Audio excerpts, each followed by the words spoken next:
எல்லாம் வல்ல இறையருள் துணை இருக்கட்டும். குருவாக குருவே துணை. அனைவருக்கும் வணக்கம்.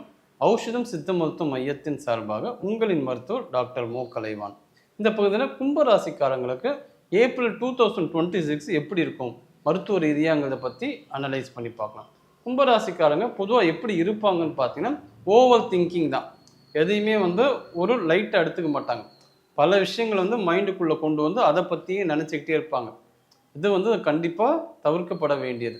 ஏன்னா அதுதான் நோயாக மாறுது. இது அவங்களுக்கு தெரியறதே கிடையாது. இன்னொரு விஷயம் அவங்க மைண்டு ஆக்டிவாக இருக்கும். ஆனால் உடம்புக்கு அதுக்கு தேவையான ரெஸ்ட்டே கொடுக்க மாட்டாங்க. இதையும் நீங்கள் அவாய்ட் பண்ணணும். ஸோ உடம்பை மைண்டு ரெண்டுத்தையும் பேலன்ஸ் பண்ணி கும்பராசிக்காரங்க கொண்டு போகணும். அப்படி கொண்டு போகலன்னா இந்த ஏப்ரல் மாதம் என்ன மாதிரி பிரச்சனைகள் அவங்களுக்கு சந்திப்பாங்கன்னு பார்த்தோம்னா, வெரிகோஸ் வெயின் பிரச்சனைகள் வரும், மன அழுத்தம் வரும், பிபி ரைஸ் ஆகும். இன்னொரு விஷயம் நர்வஸ் சிஸ்டம் பாதிக்கப்படும். இவங்களுக்கு என்னென்னா வாதம் சம்பந்தப்பட்ட பிரச்சனைகள் அதிகமாக வரும். அதே போல் நரம்பு மண்டல கோளாறுகள் வரும். கும்பராசிக்காரங்க வாதம் அதிகரிக்கக்கூடிய உணவுகளை எடுக்கவே கூடாது. இதெல்லாம் அதிகமாக கிழங்கு வகைகள் வாதத்தை அதிகரிக்கும். அதை கண்டிப்பாக கும்பராசிக்காரங்க ஸ்டாப் பண்ணணும். நர்வஸ் சிஸ்டத்தை ஸ்ட்ரென்தன் பண்ணுறதுக்கு கசப்பு சுவை சார்ந்த உணவுகள் எடுக்கணும். பாவக்காய் அடிக்கடி எடுத்துக்கலாம், சுண்டைக்காய் எடுத்துக்கலாம். இதெல்லாம் நமக்கு நரம்பு மண்டலத்தை ஸ்ட்ரென்தன் பண்ணும். சித்தாலும் இதுக்கான மருந்துகள் கொடுக்கப்படுது. நரம்பு மண்டலத்தை ஸ்ட்ரென்தன் பண்ணுறதுக்காக அமுக்குரா சூர்ணம், நெருஞ்சில் சூர்ணம், இந்த மாதிரி பற்பங்கள் உண்டு, செந்தூரங்கள் உண்டு, எக்ஸ்டர்னல் தைலங்களும் உண்டு. அதெல்லாம் அவங்களோட நாடி பார்த்து அவங்களுக்கு வாத பிரச்சனைகள் இருக்கா. ஏன்னா கும்பராசிக்காரங்களுக்கு இந்த வாதம் சம்பந்தப்பட்ட பிரச்சனைகள் வரும். நர்வஸ் சிஸ்டம் வீக்காக இருக்கும். ஏன் அதுக்கு அடிப்படையான காரணம் என்னென்னா அவங்களோட மனநிலை தான். எதையுமே சாதாரணமாக யோசிக்காமல் ஓவர் திங்கிங் பிரச்சனைகள் இருக்குது. அதே போல் அவங்க கிரியேட்டிவ் அதிகம்.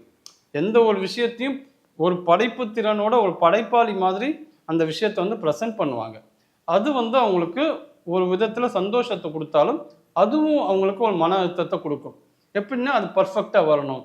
அதுக்காக அவங்க ஒர்க் பண்ணும்போது மைண்டு ஆக்டிவாக இருக்குமே தவிர பாடிக்கு ரெஸ்ட்டே கொடுக்க மாட்டாங்க. கொஞ்ச நேரம் தான் அவங்களுக்கு அதை சப்போர்ட் பண்ணும் அந்த உடம்பு. அதுக்கப்புறம் என்ன ஆகும், உடம்பு என்ன வீக் ஆகிடும். வெரிகோஸ் வெயின் பிரச்சனைகள் வரும். இந்த வெரிகோஸ் வெயின் பிரச்சனை வந்தவங்க எப்படி நம்ம படுக்கணும்னா, காலுக்கு 2-3 தலைக்காணி வச்சுக்கிட்டு படுக்கணும். அது மாதிரி ஃபாலோ பண்ணணும். புற்று மண் இருக்குல்ல, புற்று மண்ணை சேகரித்து 24 மணி நேரம் ஊற வச்சுட்டு அந்த பேஸ்ட் மாதிரி பண்ண பிறகு வெரிகோஸ் வெயின் இருக்கிற இடத்துல தடவணும். அது ரொம்ப நல்ல ஒரு பெனிஃபிட்டை கொடுக்கும். கும்பராசிக்காரங்க இது எல்லாமே நீங்கள் பயன்படுத்தலாம்.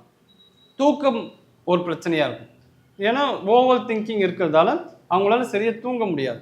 தூங்க முடியாதவங்களுக்கு இந்த அக்குப்ரெஷர் பாயிண்ட்ஸ் பயன்படுத்தலாம். உச்சந்தலையில் GB20ன்னு ஒரு பாயிண்ட் இருக்குது. அதை அழுத்தம் கொடுக்கலாம். ஒரு 50 முறை அழுத்தம் கொடுக்கலாம் தூங்க போகிறதுக்கு முன்னாடி. கரெக்டாக நீங்கள் காதோட நடுப்பகுதி எடுத்து அப்படியே ஒரு அளவு வைத்திங்கன்னா உச்சந்தலை வரும். அந்த உச்சந்தலையில் ஒரு 50 முறை அழுத்தம் கொடுக்கலாம், மிதமான அழுத்தம்.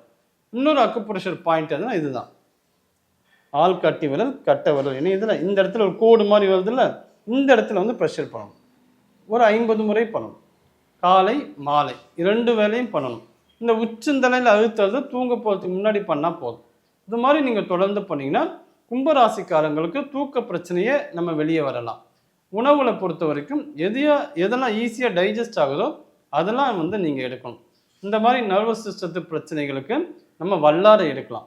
மூளையை ரொம்ப நல்லா வலிமையாக இருக்கக்கூடிய ஆற்றல் வல்லாரை நம்ம கொடுக்குது. மூட்டு வலி பிரச்சனைகளுக்கு முடக்கத்தான் கீரை, முருங்கைக்கீரை சூப்பு அதெல்லாமே கொண்டு வரணும். விட்டமின் B12 டெஃபிஷியன்சியும் வரத்துக்கு வாய்ப்பு உண்டு. விட்டமின் B12 பார்த்திங்கன்னா இந்த பால் பொருட்களில் இருக்கும். நெய் எடுத்துக்கலாம், மோர் எடுத்துக்கலாம். இதெல்லாம் நீங்கள் தொடர்ந்து எடுத்துக்கிட்டாலும் சப்போர்ட் பண்ணும். காய்கறிகளில் நீங்கள் நீர் காய்கறிகள் எடுக்கிறது ரொம்ப ரொம்ப பெஸ்ட்டாக இருக்கும். அதே போல் வாழைத்தண்டு அது ரொம்ப பெஸ்ட்டு. கேரட்டு, பீட்ரூட்டு, ஏன்னா பிளட் சர்க்குலேஷன் கூட இந்த கும்பராசிக்காரங்களுக்கு அஃபெக்ட் ஆகும். ஸோ டேட்ஸ் எடுக்கலாம். ட்ரை ஃப்ரூட் சாப்பிட்ற ஹேபிட் நிறைய பேருக்கு உண்டு. ஆனால் அளவு தெரியாமல் சாப்பிட்றாங்க.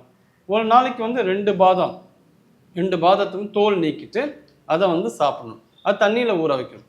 அது ரொம்ப முக்கியமான விஷயம். இன்னொரு விஷயம் என்னென்னா ஏலக்காய். ஒரே ஒரு ஏலக்காவை தோல் நீக்கிட்டு அந்த உள்ளே இருக்கிற அந்த ஏலாக்கு அரிசியை நம்ம வந்து எடுத்துக்கலாம். தண்ணி வந்து குடிக்கணும். தண்ணி குடிக்கிற ஹேபிட்டே கும்பராசிக்காரங்களுக்கு ரொம்ப குறைவு தான். எப்போ தாகம் எடுக்குதோ அப்போ தான் கொடுக்குறாங்க. அது வந்து தவறு. எப்போ வந்து நீங்கள் அதை பயன்படுத்தணும்னா, காலையில் எழுந்தோடனே வெறும் வயிற்றுல பல்லு விளக்கிட்டு 1 லிட்டர்லேருந்து 1.5 லிட்டர் தண்ணி கொடுக்குற அந்த ஹேபிட்டை வந்து நீங்கள் கொண்டு வரணும். சில பேருக்கு முத்திரைகள் பயன்படுத்தினாலும் இந்த மாதிரி இந்த நர்வஸ் சிஸ்டம் பிரச்சனையிலேருந்து வெளியே வர முடியும் கும்பராசிக்காரங்க. அதுக்கு பெஸ்ட்டு பார்த்தீங்கன்னா பிருத்திவி முத்திரை. பிருத்திவி முத்திரை வந்து நரம்பு மண்டலத்தை ஸ்ட்ரென்தன் பண்ணணும், எலும்பு மண்டலத்தை ஸ்ட்ரென்தன் பண்ணணும். அடுத்தது ஞான முத்திரை. இந்த ஞான முத்திரை வந்து மைண்டை வந்து காம் பண்ணும். மனநிலை வந்து அவங்களுக்கு ரொம்ப சிக்ஸாக்காக போயிட்டே இருக்கும், இம்பேலன்ஸாக இருக்கும். அப்போ அவங்க வந்து மெடிடேஷன் பண்ணலாம். இந்த ஞான முத்திரையை பயன்படுத்தி மெடிடேஷன் பண்ணலாம். மெடிடேஷனில் உங்கள் சுவாசத்தை கவனிக்கலாம். முதல்ல ஒரு 10 நிமிஷம் ஆரம்பிங்க. எப்போல்லாம் ஓய்வாக இருக்கீங்களோ அப்போல்லாம் நீங்கள் தவம் பண்ண உங்களுக்கு கும்பராசிக்காரங்களுக்கு வரக்கூடிய பிரச்சனைகள் வந்து ரொம்ப ஈஸியாக வெளியே வர முடியும். இது வந்து கும்பராசிக்காரங்க பொதுவான பலன் தான். அவங்கவுங்க ஜாதகத்துக்கு ஏற்றபடி பலன்கள் மாறும். அது உங்களுக்கு ஏதாவது சந்தேகம் இருந்தால் என்னை தொடர்பு கொண்டு நீங்கள் அதை விளக்கி கேட்டுக்கொள்ளலாம். நன்றி, வணக்கம்.